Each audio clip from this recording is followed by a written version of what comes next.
सजाए मौत के कैदी की जान कैसे निकलती है, कौन सा रस्सा इस्तेमाल किया जाता है और अगर रस्सा टूट जाए तो क्या कैदी को जिंदा छोड़ दिया जाता है।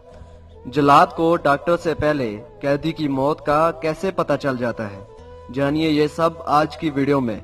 मैं हूं अनीस आरिफ और आप देख रहे हैं द इंटरनल ट्रूथ। वीडियो को आगे बढ़ाने से कबल आप सबसे गुजारिश है कि वीडियो को लाइक करें और साथ ही साथ चैनल को भी सब्सक्राइब कर दें। शुक्रिया। तो लेट्स स्टार्ट द वीडियो। तो नाजरीन, जल्लाद उस शख्स को कहा जाता है जो कैदी को फांसी देता है। पंजाब में जल्लाद को एक फांसी के 2500 रुपए दिए जाते हैं। तनख्वाह सिर्फ 18,000 रुपए होती है। मुल्क की तमाम जेलों के लिए सिर्फ 3 ही जल्लाद मौजूद हैं जिनका ताल्लुक तारा मसीह के खानदान से है। 3 साल में 465 मुल्जमान को फांसी दी गई। फंदा डालने की तकनीक खानदानी सतह पर सिखाई जाती है। फांसी के लिए इस्तेमाल होने वाले रस्सा 10 व्हीलर ट्राले को भी खींचने के काम आता है, जो बाज़ औक़ात टूट भी जाती है। जल्लादों की कमी के सबब खिलाफ आइन जेल के मुलाजिम भी फांसी दे सकते हैं। पाकिस्तान की तारीख में तमाम मसीही जल्लाद ही तैनात किए जाते रहे हैं। पंजाब भर में जल्लादों का एक ही खानदान है जो तारा मसीह का है, और ये वही तारा मसीह है जिसने पाकिस्तान के पहले वजीर आजम जुल्फिकार अली भुट्टो को फांसी दी थी और क़याम पाकिस्तान से कबल इसके बाप ने मारूफ हुर्रियत पसंद भगत सिंह को फांसी पर लटकाया था। इसके अलावा नाजरीन, आपको ये बताते चलें कि फांसी देना एक इंतहाई टेक्निकल काम है और इसकी तकनीक सीखी जाती है। फांसी देने वाले शख्स को रस्सा कहाँ डालना है और इसकी गांठ कहाँ होनी चाहिए, ये सब कुछ सिखाया जाता है।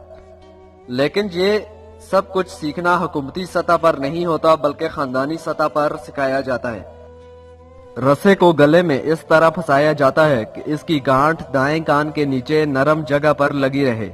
ऐसी सूरत में गर्दन का मंका टूट जाता है और कैदी की जान जल्दी और आसानी से निकल जाती है।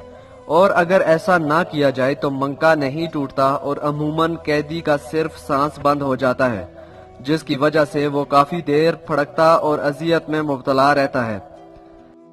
बाज़ औक़ात रस्सा दुरुस्त न लगाया जाए तो कैदी की गर्दन भी कट जाती है और खून बहना शुरू हो जाता है। अमूमन शरग कट जाती है, इसलिए जल्लाद के लिए जरूरी होता है कि वो इस बात का ख्याल रखे कि रस्सा दुरुस्त पहनाया जाए। जल्लाद के पास फांसी देने वाले शख्स के लिए आधा मिनट से भी कम वक्त होता है। इसमें वो कैदी के सर पर मास्क चढ़ाता है और इसके बाद गले में रस्सा डालकर लीवर खींचना शामिल है। एक फांसी पाने वाले मुजरिम के लिए जरूरी है कि इसे 25 मिनट तक लटकाया जाए, लेकिन जल्लाद को मालूम हो जाता है कि इसकी जान कब निकली। कहा जाता है कि फांसी पाने वाले मुजरिम के मरने की निशानी ये होती है कि इसके हाथ काले हो जाते हैं। फांसी हो जाने के बाद वहां मौजूद डॉक्टर इस बात की तस्दीक करता है कि कैदी मर गया या नहीं और सबसे पहले कैदी के टखने पर जोर लगाता है। फिर इसके बाद नीचे उतार कर तसल्ली से इसका चेकअप करता है कि कहीं जान बाकी तो नहीं।